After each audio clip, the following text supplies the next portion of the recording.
안녕하세요. 저는 경기도에 살고 있는 평범한 60대 여성입니다. 늘 사연을 듣기만 하다 처음으로 이렇게 글을 써보는데요. 다름이 아니라 제 하나뿐인 아들과 며느리에 대한 이야기를 좀 해볼까 해서요. 제가 살면서 겪은 가장 경악스럽고도 기막힌 일이 이 아들 내외와 연관돼 있거든요. 충격적인 반전과 속 시원한 사이다 결말이 기다리고 있으니 꼭 끝까지 들어주세요. 그럼 시작해 보겠습니다. 먼저 저희 가족 소개를 간단히 해드릴게요. 남편은 작은 회사를 운영하고 있고요. 저희 부부 사이에는 자식이 둘 있습니다. 큰딸은 방송국 PD로 일하다 지금은 결혼해서 주부로 지내고 있고요. 아들은 의대를 졸업하고 대학병원에서 전문의로 일하고 있죠. 저희 시아버님이 지역에서 알아주는 유지이기도 하고 남편 사업도 잘 되는 편이라 형편은 중산층 정도라고나 할까요? 솔직히 경제적으로는 큰 어려움 없이 살아왔죠. 그런데 딱 하나, 저희 김씨 집안에도 한 가지 어려움이 있었어요. 바로 손이 귀해 대를 잇는 게 쉽지 않다는 거였죠. 남편도 시어머니가 두 번의 유산 끝에 낳은 귀한 아들이었고요. 시아버지 역시 독자셨네요. 그래서 처음 제가 시집 왔을 때 귀에 못이 박히도록 들었던 말이 집안 대를 이을 아들을 낳아야 한다였어요. 하지만 그게 어디 마음처럼 되는 일이던가요. 시부모님의 압박 때문에 더 부담이 됐던 건지 뭔지 결혼한 지 3년이 넘도록 좀처럼 임신이 되지 않았죠. 그러다 간신히 찾아온 첫 아이도 딸이었고요. 그러자 시어머니도 더는 안 되겠다 싶으셨나 봐요. 출산 후 몸도 채 풀지 못한 저를 불러다 앉혀놓고 그러시더군요. 기껏 태어난 게 계집애니 이대로는 우리 김씨 집안 대가 끊어지게 생겼어. 아무래도 너랑 내가 조상님들께든 부처님에게든 치성을 좀 드려야겠다. 네? 치성이라면 넌 아무 말 말고 내가 하자는 대로만 해. 시어머니께서는 아들을 낳기 위해서라면 못할 게 없다는 분이셨어요. 덕분에 저는 온갖 기상천외한 일들을 다 겪어야 했죠. 그중 가장 힘들었던 건 시어머니를 따라 유명하다는 절에 가서 새벽부터 삼천배를 하는 거였어요. 무릎이 까져서 피가 날 때까지 절을 했는데도 시어머니는 정성이 부족해서 그렇다며 더 열심히 하라고 하시더군요. 그렇게 몇 달을 절에 다녔는데도 임신 소식은 없었고요. 그러자 이번엔 민간요법에 눈을 돌리시더라고요. 아들 낳게 해준다는 부적을 집안 곳곳에 붙여두는 건 기본이었고요. 아들 낳게 해준다는 정체불명의 보약을 어디선가 구해와서는 하루에 3번씩 먹으라고 하셨어요. 그 약이 얼마나 쓰고 비린내가 나던지 냄새만 맡아도 토할 것 같았는데 억지로 먹어야 했어요. 시어머니가 이거 먹고 아들 낳은 집이 벌써 3군데나 된다 라면서 매일 확인하러 오셨거든요. 하지만 그 약을 1년 가까이 먹었어도 아무 소용없었죠. 급기야 시어머니는 더 황당한 일을 벌이셨어요. 동네에서 아들만 셋을 낳았다는 아주머니를 찾아가서 그분이 입던 속옷을 받아오신 거예요. 그 여자 기운을 받아야 한다면서 말이에요. 그 아주머니도 처음엔 황당해 하시더니 시어머니가 돈을 주겠다고 하니까 자기가 입던 속옷 몇 장을 주시더라고요. 시어머니는 그걸 가져와서 제게 입으라고 하셨어요. 정말 기가 막혔지만 거부할 수도 없었죠. 아예 남의 팬티를 입는다는 게 얼마나 굴욕적이었는지 지금 생각해도 수치심에 얼굴이 화끈거려요. 그런 제가 하늘이 보기에도 가여웠던 건지 뭔지 첫째 딸을 낳은 지 3년 만에 또 아이를 가졌는데요. 그게 바로 지금의 아들이었어요. 아들이란 걸 알고 시어머니께서 얼마나 좋아하셨는지 몰라요. 태어나기도 전에 우리 집안 대를 이을 귀한 손재라며 온 동네에 자랑하고 다니셨죠. 덕분에 저는 임신기간 내내 정말 조심조심 지내야 했어요. 혹시라도 무슨 일이 생기면 어떡하나 싶어서 말이에요. 다행히 아들은 별탈 없이 건강하게 태어나줬고요. 사내에답지 않게 순하고 얌전해서 얼마나 예쁨을 받았는지 몰라요. 질풍노도의 시기라는 사춘기도 큰 문제 없이 지나갔을 정도니까요. 그뿐인가요? 신동이었다는 시할아버님의 머리를 물려받은 건지 공부도 곧잘 했어요. 서울에 있는 명문대, 그 중에서도 의대에 한 번에 철석 붙었다면 말 다 했죠. 아들은 의대를 우수한 성적으로 졸업하고 저희 지역에 있는 국립병원에서 인턴으로 일하기 시작했을 때만 해도 더 바랄 게 없었는데요. 이 부모 마음이란 게 참 간사하죠. 아들이 30줄이 다 되어갈 때까지 결혼은커녕 연애조차 하지 않자 조바심이 나더라고요. 시어머니 역시 얼른 결혼해 집안 대를 이을 증손주를 낳아주지 않고 뭐하냐고 성하셨고요. 아무래도 아들이 원체 일밖에 모르고 내성적인 편이라 저와 남편은 맞선이라도 주선해보려 했는데요. 아들은 그런 인위적인 만남은 싫다며 딱 잘라 거절하더군요. 저도 결혼 생각이 아예 없는 건 아니에요. 나중에 마음에 맞는 여자 만나면 그땐 꼭 말씀드릴게요. 집심도 제 짝이 있다잖아요. 너무 채근하지 마세요. 하지만 민준아, 너 우리 집안 3대 독자야. 그게 무슨 뜻인지 너도 알지? 그럼요. 걱정 마세요. 그때까지 속 한 번 썩인 적 없는 착한 아들이었기에 믿었어요. 역시나 아들은 그런 제 믿음을 배반하지 않고 이듬해 가을 저희 부부가 그토록 기다려왔던 말을 해줬죠. 어머니 아버지, 저 요즘 만나는 사람 있는데요. 결혼까지 염두에 두고 있어서 한번 소개해드리고 싶어요.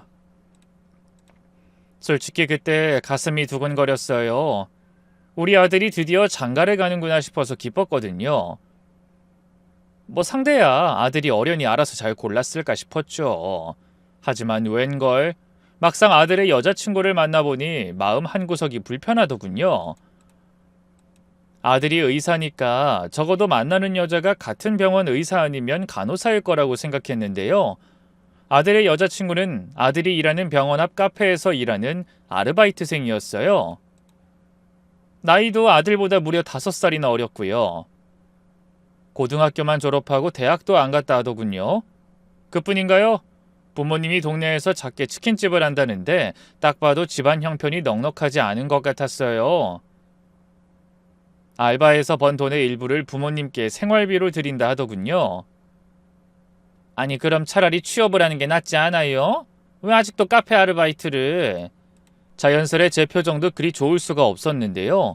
떨떠름한 제 질문에 아들의 여자친구가 머뭇거리며 입을 열더군요. 그게 제가 몸이 약해서요. 회사도 다녀봤는데 출퇴근 시간에 버스 타고 왔다 갔다 하는 것도 너무 힘들고 업무 강도도 세고 그래서 몸이 확 안 좋아지더라고요.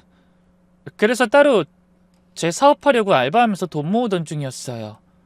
그래요? 사업이라면 어떤? 그냥 작게 카페 같은 거 할 생각이었어요. 제가 커피를 좋아해서. 아무리 20대 어린 아가씨라지만 참 철딱서니가 없다 싶더군요.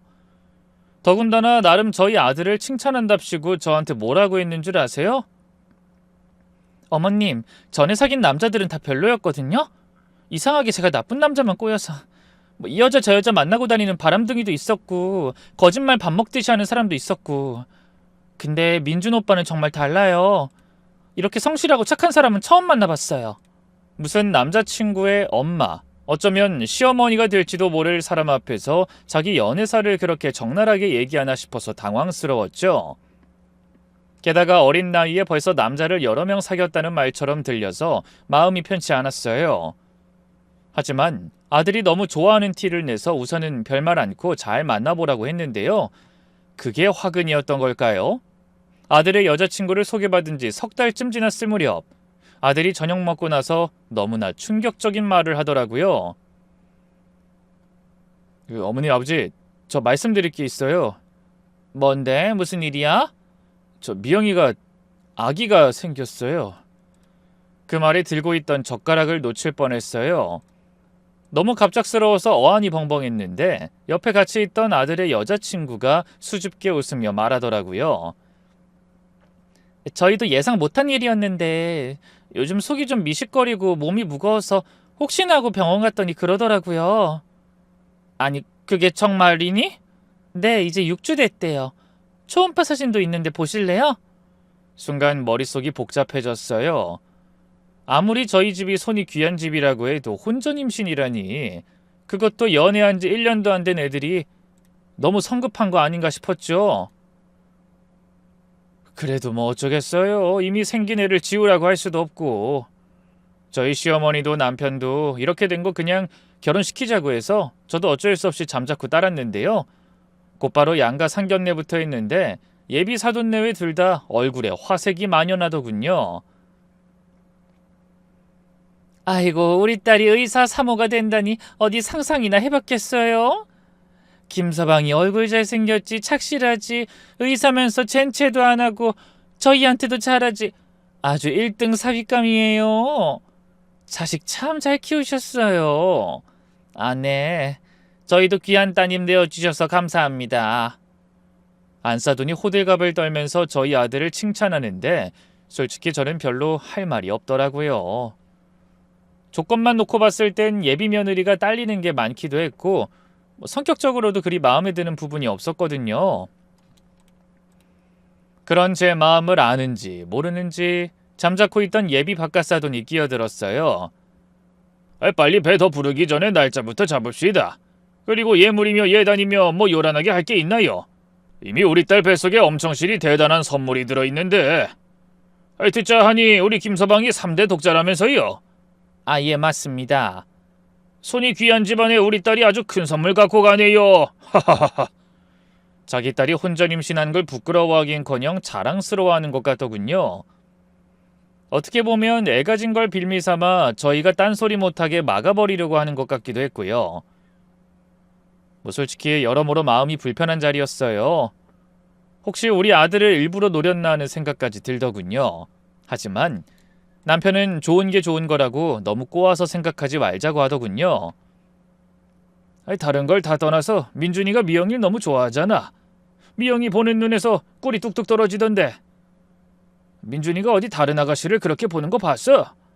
그건 그런데 돈이야 우리도 남들만큼은 있고 민준이도 의사라서 지 처자식 정도는 충분히 건사할 수 있는 놈이잖아. 그러니 결혼은 뭐 이것저것 재고 따지지 말자고. 어차피 둘이 좋아서 하는 건데. 남편의 설득에 저는 결국 고개를 끄덕였어요. 아들이 좋다고 하고 이미 애까지 생긴 마당에 제가 뭐라고 더 반대를 하겠어요. 그렇게 예비 며느리 배가 더 불러오기 전에 부랴부랴 식을 올렸더랬죠.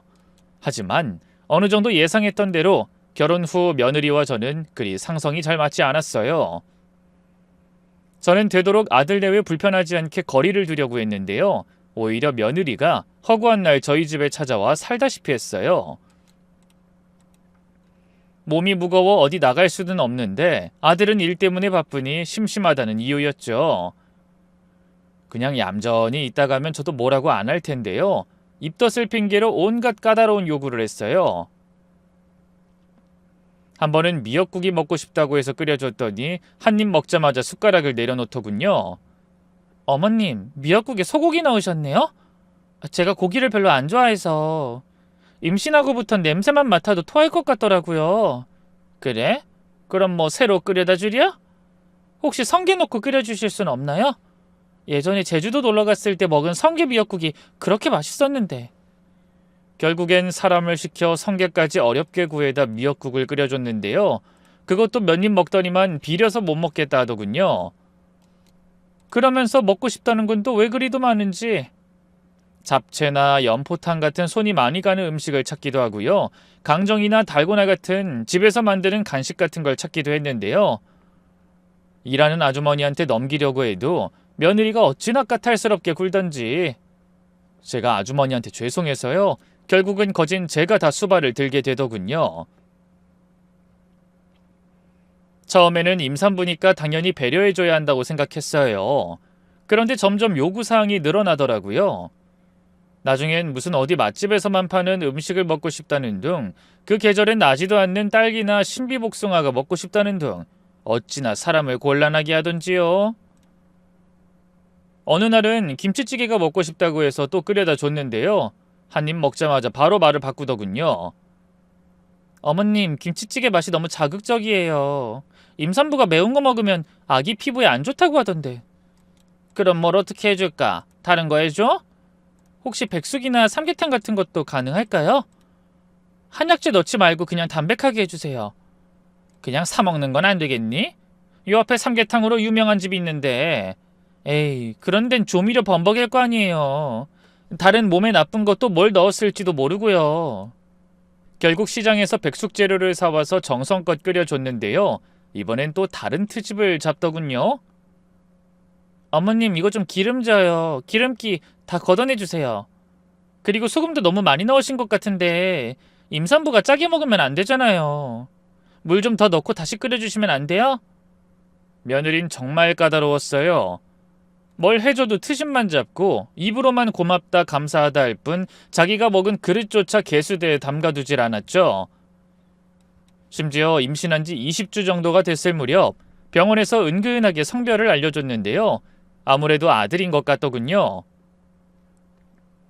며느리가 정말로 뱃속에 4대 독자를 품고 있었던 거죠.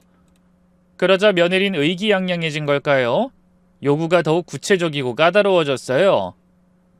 어머님, 제가 인터넷에서 찾아봤는데요. 임산부는 유기농 음식을 먹어야 한대요.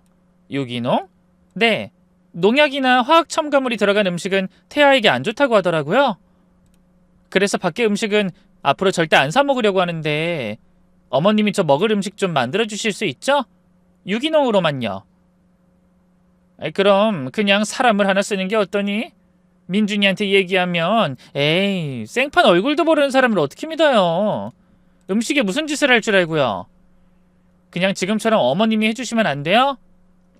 그냥 어머님 아버님 드시는 음식에 양만 좀 더 해주시면 되는 일인데 두 분도 이 기회에 유기농으로 싹 다 바꾸시면 건강에도 좋잖아요. 급기야 며느린 제게 삼시세끼를 전부 다 차려달라고 요구했어요. 그것도 유기농 재료로만 말이죠. 맘 같아선 거절하고 싶었는데요. 시어머니가 귀한 4대 독자 품고 있는 손주 며느리 말이라면 다 들어주라며 엄포를 놓으신 통에 그럴 수도 없었어요. 결국 울며 겨자 먹기로 며느리 입으로 들어가는 삼시세끼를 제가 챙기게 됐는데 며느린 마치 자기가 제 고용주라도 되는 양 식재료 구입부터 요리 과정까지 까탈스럽게 확인하더군요. 어머님, 이 쌀 유기농 맞나요? 포장지 좀 보여주세요. 그리고 이 야채들도 원산지 다 확인해주세요. 요즘은 가짜 유기농도 많다고 하던데 확실한 곳에서 구매하신 거 맞죠? 한 두어 달 그렇게 며느리 수발을 드니 정말 힘들더라고요.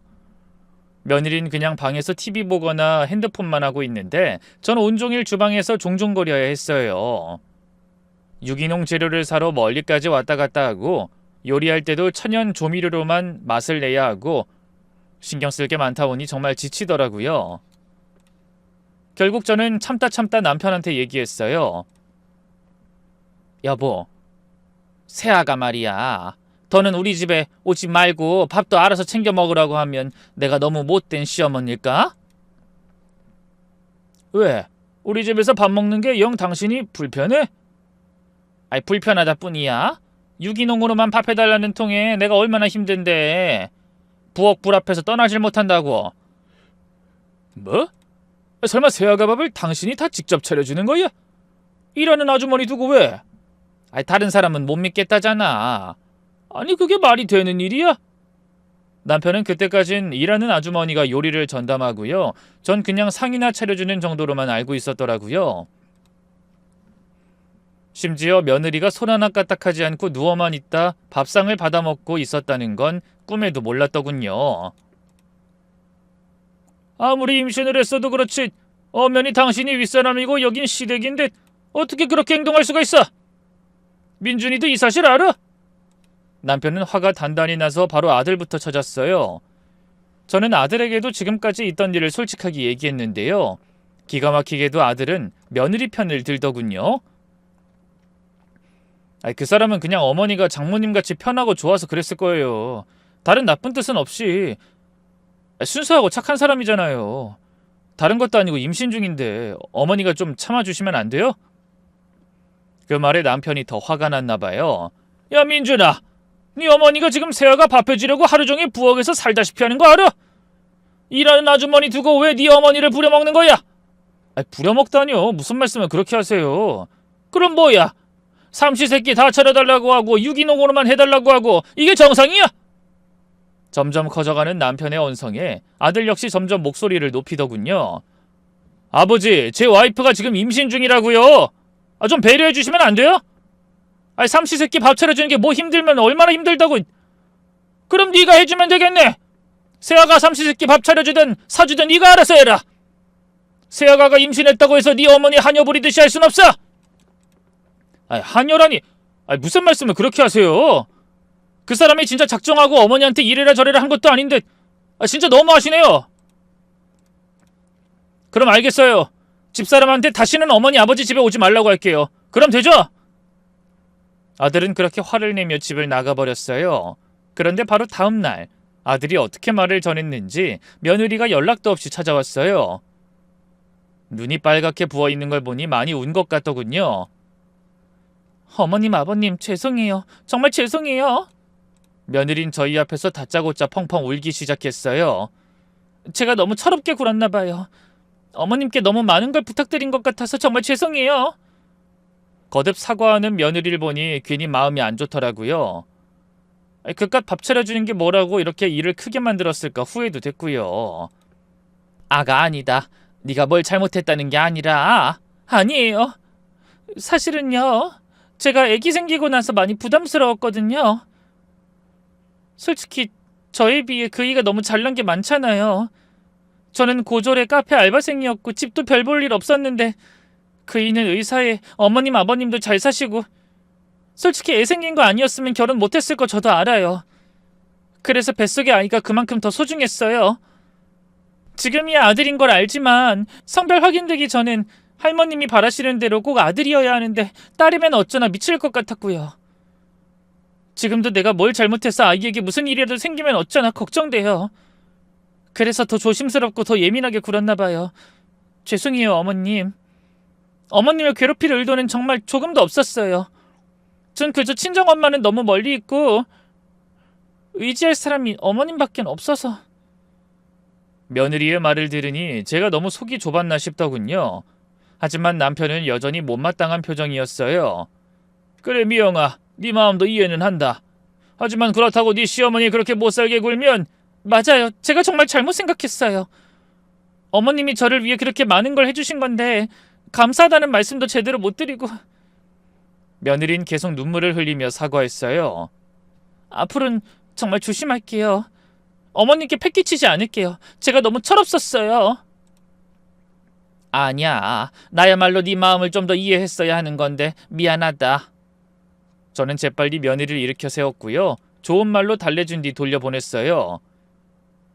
그렇게 사건은 잘 마무리되는 듯 했는데 며느리가 돌아간 다음 날 갑자기 아들에게서 전화가 왔어요. 어머니, 미영이 병원에 입원했어요. 뭐? 갑자기 왜? 유산 위험이 있다고 해서요. 어제 본가 다녀온 후부터 배가 아프다고 하더니 그 소식에 얼마나 놀랐는지 몰라요. 허둥지둥 병원으로 달려갔는데 웬걸 이미 시어머니가 와 계시더군요. 며느리에게서 연락을 받고 왔다 하시대요. 시어머니는 절 보자마자 노발대발하셨어요. 내가 그렇게 손주 며느리 잘 챙기라고 얘기했는데 도대체 뭘 어떻게 했길래 애가 스트레스 받아선 유산까지 할 뻔해. 어머니 그게 아니라. 아니긴 뭐가 아니야. 얘기 다 들었다. 어제 손주 며느리가 너 찾아가서 무릎 꿇고 사죄까지 했다며. 우리 집안 4대 독자 품고 있는 귀한 며느리 네가 얼마나 구박했으면 이런 일이 생겨. 만약에 정말 유산이라도 한다면 너 그땐 어떻게 할 셈이냐. 시어머니에게 한바탕 야단을 맞고 나서야 며느리가 입원한 병실로 들어갈 수 있었는데요. 며느리는 침대에 누워 있었는데 얼굴이 창백해 보이더군요. 저희를 보자마자 며느리가 몸을 일으켜 세웠고요. 시어머니가 황급히 다가가 그런 며느리의 손을 잡았어요. 아가, 몸은 좀 괜찮니? 할머님, 아직은 괜찮다고 하는데요. 하지만 며칠 더 입원해서 지켜봐야 한대요. 정말로 스트레스 때문에 그런 거래? 다른 이유는 없고? 네. 사실 요 며칠 밥도 잘 못 먹고 내내 울기만 했거든요. 그랬더니 기력이 쇠해서 애기한테도 영향이 갔나 봐요. 죄송해요. 제가 더 조심했어야 하는 건데. 시어머니는 그 말을 듣고 절 째려보시더군요. 봐라. 이게 다 너 때문 아니냐? 새아가 밥 좀 차려주는 게 뭐 대수라고. 제가 미처 뭐라고 입을 열기도 전에 며느리가 힘없는 목소리로 말했어요. 아니에요, 할머님. 제가 어머님한테 너무 예의 없게 굴었어요. 어머님도 오죽 힘드셨으면 아버님이랑 그 이한테 얘기를 했겠어요. 며느리는 그렇게 말하면서 흘낏 저를 바라봤는데요. 제가 너무 꼬인 걸까요? 마치 제가 임산부를 괴롭힌 나쁜 시어머니라는 것을 은근히 어필하는 것 같았어요. 하지만 그런 감정도 의사 앞에선 쏙 사라져버리고 말았죠. 임산부는 안정이 제일 중요합니다. 무리하지 마시고 충분히 쉬게 해주세요. 스트레스 받게 하지 마시고요. 의사의 말에 아들이 절 원망스럽다는 듯 쳐다봤어요. 결국 며느리는 그 뒤로도 사흘을 더 입원했는데요. 그 사이 저는 정말 죄책감에 시달렸어요. 진짜 내가 며느리를 다그쳐서 이런 일이 생긴 걸까? 진짜 아이가 유산이라도 되면 어쩌나 하고 말이죠. 그러니 며느리가 태어난 뒤 어떻게 집에서 가만히 편하게 있었겠어요. 며느리가 괜찮다고 하는데도 매일 집으로 가서 살림살이를 봐주고요. 며느리 먹을 삼시세끼도 정성껏 차려줬죠. 그렇게 해서 며느린 또다시 아무것도 안 하는 생활로 돌아갔어요. 저와 남편은 더 이상 아무 말도 할 수 없었어요. 혹시라도 또 무슨 일이 생길까봐 말이죠. 그런 고생 끝에 손주가 태어났을 땐 정말 얼마나 기뻤는지 몰라요. 떡두꺼비 같은 사내애였는데 며느리를 닮아 여자애처럼 곱상했죠. 손주가 태어나 기쁜 것도 있었는데요. 솔직히 이제 며느리 뒤치다꺼리에서 해방되겠구나 싶어서 기쁜 것도 있었거든요. 그런데 웬걸? 며느린 산후조리원을 퇴소하자마자 제게 전화해 그러더군요. 어머님, 제가 아직 몸 상태가 별로 안 좋아서 그런데 혹시 와서 애 좀 같이 봐주실 수 있을까요? 뭐? 내가? 아니 그렇게 힘들면 시터를 하나 쓰는 게 다른 사람들은 믿을 수가 있어야죠. 조리원에서 다른 엄마들 말 들어보니까 이상한 시터 진짜 많더라고요. 알게 모르게 애 때리고 꼬집는 사람들도 많고요. 그 말 듣고 났더니 무서워서 그냥 어머님이 봐주시면 안 되나요? 어머님이 제일 믿을만 하잖아요. 할머님도 어머님한테 맡기라던데요. 며느리는 그 사이 저희 시어머니한테도 허락을 받아놨더라고요. 결국 저는 울며 겨자 먹기로 손주를 돌보게 됐어요. 처음엔 그래도 낮에 잠깐 들러서 봐주는 정도였는데요. 어느 순간부터 며느린 젖이 안 나온다며 수유를 다 저한테 맡겼어요. 갓난아기는 2-3시간에 한 번씩 젖 먹여야 하는 거 아시죠? 어머님, 밤중 수유도 부탁드릴 수 있을까요? 제가 아직 몸 회복이 다 안 돼서요. 애기 울음소리 들어도 못 일어나겠어요. 아무리 그래도 내가 어떻게 밤중 수유까지도 맡아 하니. 나도 잠은 집에 가서 자야 하는데. 저희 집에 빈 방 많은걸요. 그이한테 얘기해서 방 하나 어머님 방으로 잘 꾸며둘게요. 불편하시지 않게 침대나 옷장 같은 것도 다 사두고요. 제발 부탁드려요, 어머님. 어머님이 육아 경험이 더 많으시잖아요. 전 아직 서툴러서 혹시 실수라도 하면 어떡해요. 결국 저는 아들 집에서 함께 지내면서 손주 육아를 전담했어요. 기저귀 갈기, 수유, 목욕 등 모든 걸 제가 다 했죠. 새벽 2시든 4시든 아기가 울면 제가 달려가야 했네요. 남편은 뭘 그렇게까지 하냐고 못마땅해 했는데요. 아들이 임신 중 며느리가 유산할 뻔했던 일을 들먹이니까 더는 아무 말도 못하더군요. 시간은 빠르게 흘러 손주도 어느덧 유치원에 입학할 나이가 됐는데요. 그쯤엔 시어머니도 돌아가시고 저도 다시 저희 집으로 들어가 남편과 같이 살기 시작했어요. 하지만 여전히 손주를 돌보는 건 제 몫이었는데요. 며느리가 그쯤에 대학에 들어가 그림을 배우기 시작해서 아이를 볼 수가 없었거든요. 솔직히 남의 손에 맡기든 니들이 알아서 키우든 하라며 모른 척할 수도 있었겠지만 제가 갓난쟁이일 때부터 봐온 손주를 차마 외면할 수가 없더군요.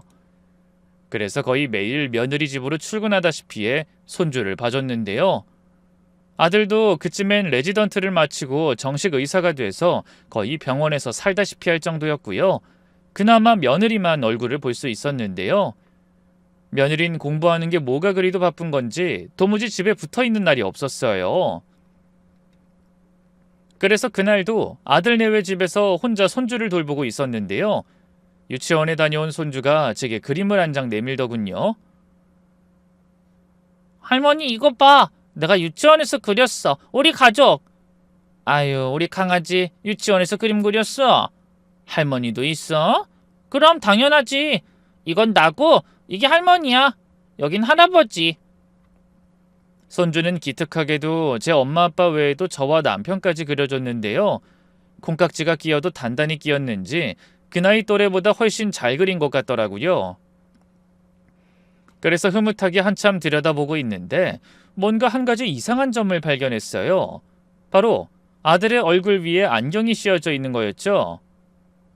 저희 아들은 안경을 안 쓰는데 말이에요. 그 나이대 애들이 별 생각 없이 그린 그림인 만큼 그냥 그럴 수도 있지 하고 넘어갈 수도 있었겠지만 왠지 모르게 찝찝하더라고요. 그래서 손주에게 물어봤죠. 강아지, 이건 뭐야? 아빠 얼굴에 안경을 왜 그렸어? 아빠는 안경 안 쓰잖아. 아닌데 쓰는데. 쓴다고? 이 할미가 못 본 새 아빠 눈이 나빠졌나? 응, 아빠는 안경 써. 가짜 아빠는 안 쓰는데 진짜 아빠는 써. 순간 머리가 띵했어요. 이게 무슨 소린가 싶어서 더 물어봤죠. 뭐? 진짜 아빠? 그게 무슨 말이야? 진짜 아빠는 뭐고 가짜 아빠는 뭐야? 안 돼. 엄마가 아무한테도 말하지 말랬어. 할머니한테 특히 비밀이라고 했어. 손주의 천진한 대답에 제 속은 더욱더 심란해져 갔어요. 아무래도 며느리가 돌아오면 자세히 물어봐야겠다 결심했는데요. 바로 그때 어디선가 전화벨 소리가 울리기 시작했어요. 제 핸드폰은 아니었고 소리를 따라 뛰어가 보니 안방 장롱 속에서 나는 소리더군요. 며느리가 아침에 급하게 나가면서 핸드폰을 두고 간 것 같았어요. 잠시 망설이던 저는 전화를 받았는데요. 제가 미처 뭐라고 입을 열기도 전에 상대방이 와다다 말을 쏟아내더군요. 자기 뭐해? 우리 아들 잘 있는 거 맞지? 연락이 통 안 돼. 걱정되게. 낯선 남자의 목소리였어요. 처음엔 잘못 건 전화인 줄 알았는데요. 제가 아무 대답이 없자 남자가 다시 입을 열더군요. 여보세요? 박미영. 미영아, 왜 대답이 없어? 잘못 걸려온 전화가 아니었어요. 남자는 분명하게 며느리의 이름을 부르고 있었으니까요. 그런데 바로 그때 거실에서 놀고 있던 손주가 달려와 제 팔에 매달렸어요. 아빠다. 그거 아빠 전화 맞죠? 뭐? 아빠라니. 아빠, 나 준호야. 아들, 거기 지금 누구랑 있어? 엄마랑 있는 거 맞아? 지금 이게 무슨 상황인가 머리가 멍해졌어요. 내 손주에게 자기 아들이라 부르는 낯선 남자와 그런 남자를 아빠라 부르는 내 손주. 전 그대로 바닥에 주저앉아 온몸을 덜덜 떨었죠. 아닌데, 나 할머니랑 있는데. 뭐? 너네 할머니랑 있다고? 엄마는? 엄마는 없어. 어디 또 나갔어. 손주의 말에 남자는 더는 아무 말도 하지 않았어요. 뒤늦게 통화 상대가 며느리가 아닌 제3자라는 걸 눈치챈 것 같았죠. 제가 뭐라 미처 따질 새도 없이 뚝 전화가 끊겨버렸고요. 다시 걸어봤지만 부재중으로 넘어가더군요. 저는 손주의 어깨를 붙잡고 물어봤어요. 준호야, 이 아저씨가 누구야? 왜 아빠라고 불러? 그게 엄마가 말하면 안 된다고 했는데. 괜찮아. 지금 할머니도 이 아저씨랑 통화했잖아. 이 사람이 아까 네가 말한 진짜 아빠, 가짜 아빠 뭐 그런 거야?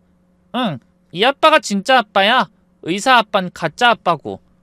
그 말에 뒤통수를 한 대 얻어맞은 것처럼 정신이 멍해졌어요. 이 남자가 가짜 아빠가 아닌 제 아들이 가짜 아빠라뇨. 제가 받은 충격을 아는지 모르는지 손주가 해맑은 얼굴로 다시 입을 열었어요. 엄마가 말해줬는데 곧 진짜 아빠랑 새 집에서 살 거래. 근데 할머니는 안 데리고 간대. 할머니 가짜 아빠랑 살아야 한다는데 내가 엄마한테 말해줄까? 할머니도 같이 살자고? 그 가짜 아빠가 의사 아빠야? 김민준, 내 아들? 응. 근데 난 그 아빠는 싫어. 맨날 일만 하고 병원에서만 살아. 나한텐 관심도 없어. 난 진짜 아빠가 더 좋아. 선물도 많이 사주고 빠방놀이도 해주고 맛있는 것도 사줘. 모든 게 밝혀지는 순간이었어요. 제가 젖먹이 때부터 키운 손주가 실은 다른 남자의 아이였다는 게, 며느리가 저와 아들을 속이고 바람을 피우고 있었다는 게, 저는 충격에 덜덜 떨며 한참을 그 자리에 멍하니 앉아 있었죠. 그런 제가 이상했던 걸까요? 손주가 제 어깨를 잡으며 걱정스러운 목소리로 말했어요. 할머니 왜 그래? 어디 아파? 아니야, 준호야. 할머닌 괜찮아. 할머니, 난 할머니 좋아해. 엄만 할머니 안 데리고 간다고 했는데 난 할머니랑 같이 살고 싶어. 그러니까 슬퍼하지 마. 할머니 내가 엄마한테 말해줄게. 그 순진한 말에 눈물이 더 쏟아졌어요. 이 아이는 정말 아무 죄가 없는데, 어른들의 더러운 일에 휘말린 것뿐인데, 며느리와 결판을 내기 위해선 우선 손주가 이 자리에 있으면 안 됐어요. 고민 끝에 저는 손주를 제 친구 집에 잠시 맡겼고요. 아들 집에서 며느리가 돌아오기만을 기다렸죠. 그렇게 얼마나 있었을까요? 저녁 시간이 한참 지나고 나서야 며느리가 돌아왔어요. 현관문을 열고 들어오는데 평소와 달리 얼굴이 굳어 있더라고요. 아마 그 남자한테서 연락을 받았던 거겠죠? 어머님, 준호는요? 내가 잠시 친구 집에 맡겨뒀다. 네? 대체 왜 그런... 그건 네가 더 잘 알지 않니? 그러자 며느리가 긴 한숨을 내셨어요. 어머님, 혹시 제 핸드폰으로 전화 받으셨어요? 그래, 받았어. 근데 그게 대체 뭐냐? 웬 남자가 우리 준호를 자기 아들이라고 부르던데? 며느린 당황하긴커녕 눈 하나 깜짝하지 않고요. 뻔뻔한 표정으로 말했어요. 아, 그건 그냥 옛날에 카페 알바할 때 잠깐 알았던 오빠인데 그냥 장난으로 그런 거예요. 장난? 준호가 그 사람을 진짜 아빠라고 부르던데 그것도 장난이야? 내 아들이 가짜 아빠고 그놈은 진짜 아빠라던데. 그 말에 며느리의 얼굴이 잠시 당황으로 얼룩졌어요. 그건 아이들이 워낙 상상력이 풍부해서 이런저런 헛소리 많이 하잖아요. 그이가 워낙 일이 바빠서 애랑 못 놀아주니까. 준호가 그 오빠를 그때 한번 우연히 보고 마음에 들어 했거든요. 잘 놀아주는 삼촌이라면서 자기 아빠가 그랬으면 하는 마음에 그런 말을 했나 보네요. 제가 앞으로는 그러지 말라고 주의시킬게요. 며느리의 말도 안 되는 변명에 저는 화가 치밀어 올랐어요. 거짓말하지 마! 그게 말이나 되냐? 애가 아무리 철딱서니가 없어도 지 친아빠를 구별 못하겠어? 어머님, 그런 게 아니라니까요. 말씀드렸잖아요. 그래? 그럼 지금 당장 준호 데리고 병원 가서 유전자 검사부터 해볼까? 과연 우리 아들이랑 친자로 나올지 그놈이랑 친자로 나올지 한번 해봐? 그 말에 며느리의 얼굴이 새하얘졌어요. 그러더니 갑자기 제 앞에 무릎을 꿇고 눈물로 호소하더군요. 어머님, 제가 잘못했어요. 제발 다른 사람들한테 말하지 말아주세요. 그 이한테만큼은 제발. 며느리가 무릎을 꿇고 빌어도 제 마음은 조금도 누그러지지 않았어요. 오히려 더 화가 치밀어 올랐죠. 지금 와서 빌어봤자 무슨 소용이야? 네가 한 짓이 뭔지 알아? 어머님, 정말 하룻밤 실수였어요. 그 일랑 결혼하기 직전에 옛날 남자친구를 우연히 만났는데 술 먹고 그만. 정말 단 한 번뿐이었어요. 단 한 번? 그럼 지금까지 그 남자랑 계속 연락하고 지낸 건 뭐야? 준호가 그 사람을 아빠라고 부르는 것도 단 한 번의 실수 때문이야? 며느린 말문이 막혔는지 그저 흐느끼기만 했어요. 낳을 때까지만 해도 정말 그의 자식일 거라고 생각했어요. 낳고 난 후에야 알았다고요. 그래서 더 무서웠어요. 그럼 그때 말했어야지. 왜 지금까지 속였어? 어떻게 우리 가족을 이렇게까지 우롱할 수가 있어? 그게 사람이 할 짓이야? 말하면 쫓겨날까봐 무서웠어요. 저 같은 여자가 어디 가서 의사 남편을 다시 만나겠어요? 딱 하룻밤 실수로 그걸 다 잃으라고 하는 건 정말 너무한 거잖아요. 그래서 그냥 모른 척하고 살려고 했는데 그 사람이 계속 연락해서. 며느리의 파렴치하고 속물적인 말에 정말 화가 났어요. 진심으로 우리 아들을 사랑하긴 한 걸까? 의사가 아니었어도 이랬을까 싶더군요.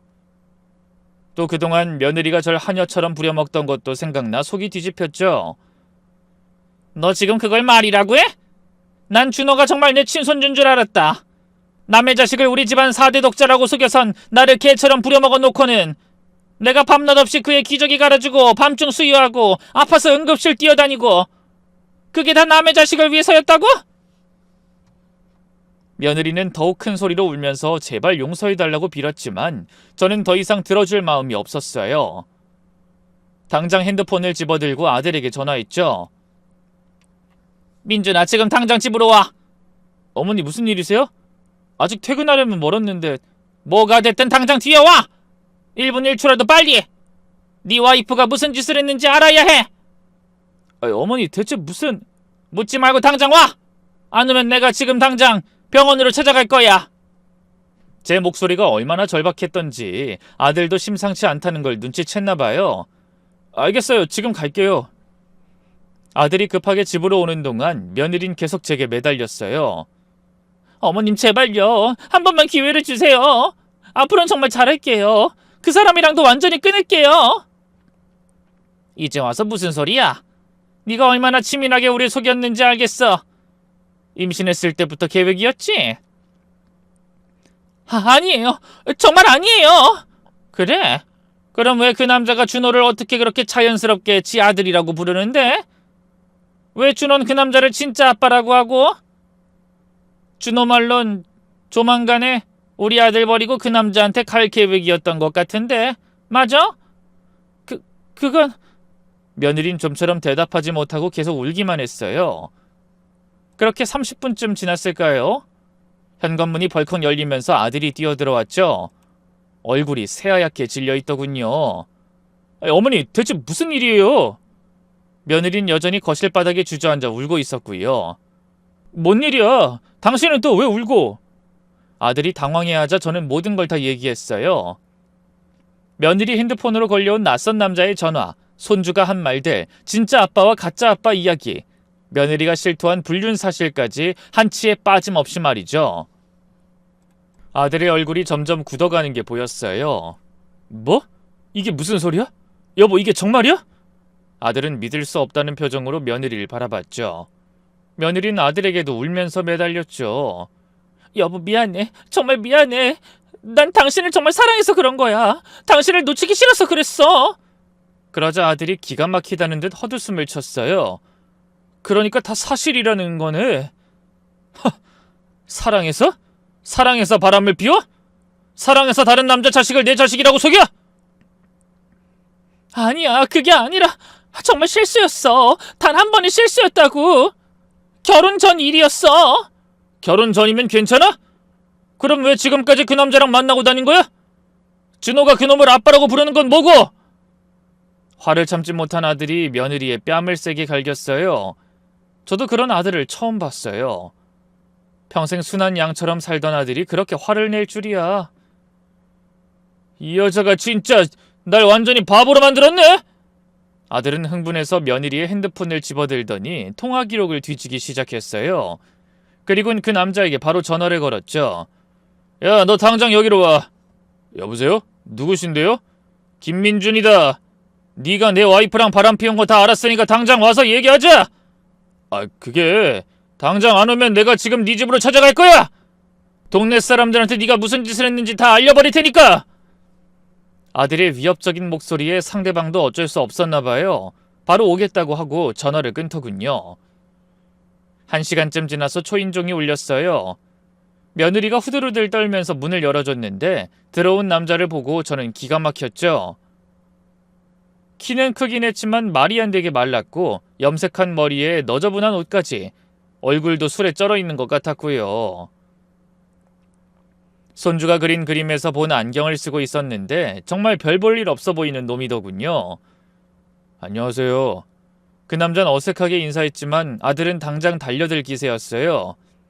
너 뭐하는 놈이야? 전 그냥 뭐 직업이 뭐냐고? 지금 일 안 하고 있습니다. 백수네? 백수 주제 남의 여자랑 붙어먹은 것도 모자라서 뻐꾸기지까지? 아니 그게 전 만날 생각 없었는데 미경이가 계속... 그 말에 며느리가 도끼 눈을 떴어요. 어떻게 그런 식으로 말을 해? 먼저 꼬신 게 누군데? 내가 꼬셨다고? 이제 와서 너 혼자 꼬리 자르고 도망가겠다? 뭔 소리야? 그냥 아무 말 말고 가. 여길 오란다고 오면 어떡해, 이 멍청아. 뭐 멍청이? 네가 지금까지 한 짓 다 폭로해 줄까? GCM이 이겨보겠다고 유산할 뻔한 척 거짓 입원까지 한 주제에 지금 와서 나만 나쁜 놈 만들려고? 그 말에 저와 아들이 동시에 경악했어요. 뭐? 유산할 뻔한 것도 거짓말이었다고? 제 물음에 상간남은 화가 났는지 계속 폭로했어요. 네, 이 여자가 얼마나 무서운 줄 알아요? 그쪽이 자기 맘대로 안 되니까 유산 위험이 있다고 거짓말한 거예요.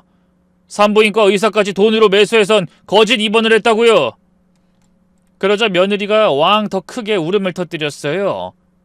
죄송해요, 어머님. 그땐 저도 너무 화가 나서 그런 짓을 벌였다고? 그러자 그 상간남이 다시 끼어들었어요. 그뿐만이 아니에요. 이 여자 그쪽 욕을 얼마나 했는지 알아요? 늙은 년이 꼴도 보기 싫다. 언제 죽나 기다린다. 맨날 그랬어요. 전 그 말을 듣고 완전히 기절할 뻔했어요. 제가 그렇게 정성껏 돌봐준 며느리가 뒤에선 그런 말을 하고 있었다니. 제가 경악해 아무 말도 못하고 있는데 궁지에 몰린 며느리가 벌떡 일어났어요. 그리고는 상간남의 멱살을 잡고 욕을 퍼붓더군요. 미친 자식아, 그만 못해? 지금 대체 뭐 하자는 건데? 뭐 같이 죽자는 거야? 그래, 나 혼자 죽을 바엔 같이 죽는 게 낫지. 어디 지 혼자 쓱 꼬리 자르고 도망가려고 그래? 미친놈아, 나라도 살아야 네 새끼도 사는 거야. 준호 이대로 이 집에서 쫓겨나게 둘 거야? 어차피 내 새끼인 거 다 밝혀진 마당에 이 집에서 준호를 키울 것 같냐? 그냥 지가 의사 산모 자리 쫓겨나기 싫은 거면서. 야, 너 솔직히 말해봐. 진짜로 나한테 올 생각은 있었어? 당연하지. 그러니까 이 집 돈 빼돌려서 몰래. 며느리가 아차하는 얼굴로 뒤늦게 자기 입을 틀어막았어요. 하지만 이미 아들과 저는 다 들어버린 후였죠. 내 돈까지 빼돌렸어? 아니 여보, 그게... 미친 여자가 진짜. 분노한 아들이 또다시 며느리에게 달려들어 뺨을 때렸어요. 그리고 옆에 서 있던 상간남에게도 주먹을 날렸죠. 거실이 완전히 아수라장이 됐어요. 의자도 넘어지고 탁자 위 물건들도 떨어지고 저 역시 참다 며느리의 뺨을 갈겼어요. 이 못된 년아, 내가 너를 얼마나 정성껏 돌봐줬는데 나랑 내 아들을 이렇게 우롱했어? 뒤에서 욕까지 하면서. 어머님 죄송해요. 정말 죄송해요. 죄송하면 당장 짐 싸서 나가. 우리 앞에서 사라지라고. 어머님 제발 그것만은. 며느리가 애원하는 사이에 상간남도 아들한테 얻어맞고 나서야 겨우 무릎을 꿇었어요. 정말 죄송합니다. 하지만 저만 나쁜 게 아니에요. 이 여자가 먼저. 닥쳐! 더는 듣고 싶지 않으니까. 너희 둘 다 당장 꺼져! 아들이 소리쳤어요. 결국 며느리와 상간남은 쫓기듯이 집을 나갔어요. 며느리는 마지막까지 용서해달라고 빌었지만 저는 뒤도 안 돌아봤죠. 아들은 뒤늦게 저에게 눈물로 사죄했어요. 어머니 정말 죄송해요. 제가 그런 쓰레기 같은 여자한테 완전히 속았어요. 어머니만 괜히 저 때문에 그 고생을. 민준아, 네 잘못 아니야. 네가 알고 그런 것도 아니고. 아들이 어릴 때 이후 처음으로 제 품에서 눈물을 흘렸어요. 전 그런 아들을 안아주면서 마음속으로 복수를 다짐했죠. 며느리와 그 상간남을 이대로 그냥 놔둘 수는 없었거든요. 다음 날 바로 흥신소를 찾아가서 둘의 뒷조사를 의뢰했어요. 그 남자가 어떤 놈인지, 빚이 얼마나 되는지, 다른 여자들도 꼬시는지 다 알아봐 주세요. 알겠습니다. 며칠 시간만 주세요. 일주일 후 흥신소에서 연락이 왔는데 상간남에 대한 충격적인 사실이 드러났어요. 도박빚만 5천만 원이 넘었고 며느리 말고도 다른 기혼 여성들을 여러 명 꼬시고 다니며 돈을 뜯어내고 있었더군요. 완전히 전문 사기꾼이었던 거죠. 저는 그 증거들을 모아서 그놈이 돈을 뜯어낸 다른 피해자들에게 알려줬어요. 그리고 변호사를 선임해 아들과 함께 이혼 소송 및 결혼 사기 소송을 진행했죠. 지리한 재판 끝에 그 상간남과 며느린 실형을 선고받았는데요. 상간남은 다른 여죄까지 걸리는 바람에 좀 더 긴 형을 선고받아 아직까지 감옥에서 썩고 있고요. 며느린 집행유예를 풀려났는데 역시나 지고지순한 춘향이는 못 되는 것 같더군요. 그새 또 다른 남자와 눈이 맞아 살림을 차렸거든요. 하지만 그 남자 역시 쓰레기 같은 밑바닥 인생을 사는 건 마찬가지라서요. 반년도 채 못 살고 지금은 혼자 살고 있다 하대요. 생활고로 손주도 보육원으로 보낸 채 말이죠. 제가 아무리 그 아이를 제 친손주처럼 키웠지만 다른 사람의 자식도 아닌 며느리 상간남의 자식이잖아요. 그 소식을 듣고도 차마 거들 수가 없었어요. 가슴 아프지만 외면할 수밖에 없었죠. 며느린 지금 시내 부잣집에서 식모살이를 하고 있다고 들었어요. 그 화려했던 의사 사모 생활은 완전히 끝난 거죠. 명품 가방들도 다 팔아치우고 초라한 몰골로 남의 집 빨래나 하면서 살고 있대요. 반면 저희 아들은 좋은 여자 만나 재혼했어요. 같은 병원에서 일하는 간호사 출신인데 얼마나 착하고 예쁜지 몰라요. 가정교육도 잘 받았고 무엇보다 진실한 사람이라는 게 느껴져요. 저한테도 얼마나 잘하는지 모른답니다. 지금은 둘 사이에 아들도 하나 태어나서 정말 행복하게 살고 있답니다. 이번엔 정말 저희 집안의 진짜 4대 독자예요. 지금 생각해보면 그때 그 충격적인 전화 한 통이 제 인생을 바꿔놨네요. 만약 그 전화를 받지 않았다면 저는 지금도 다른 남자의 자식을 키우며 속고 살고 있었을 거예요. 며느리한테 계속 뒤에서 욕먹으면서 말이죠. 결국은 진실이 밝혀져서 다행이에요. 아무리 교묘하게 속여도 진실은 언젠가 드러나게 되어 있는 것 같아요. 부디 여러분은 저처럼 당하지 마시고 똑똑하게 사세요. 특히 며느리 들이실 때는 정말 신중하시길 바랍니다. 긴 얘기 들어주셔서 고맙습니다. 모두 건강하세요.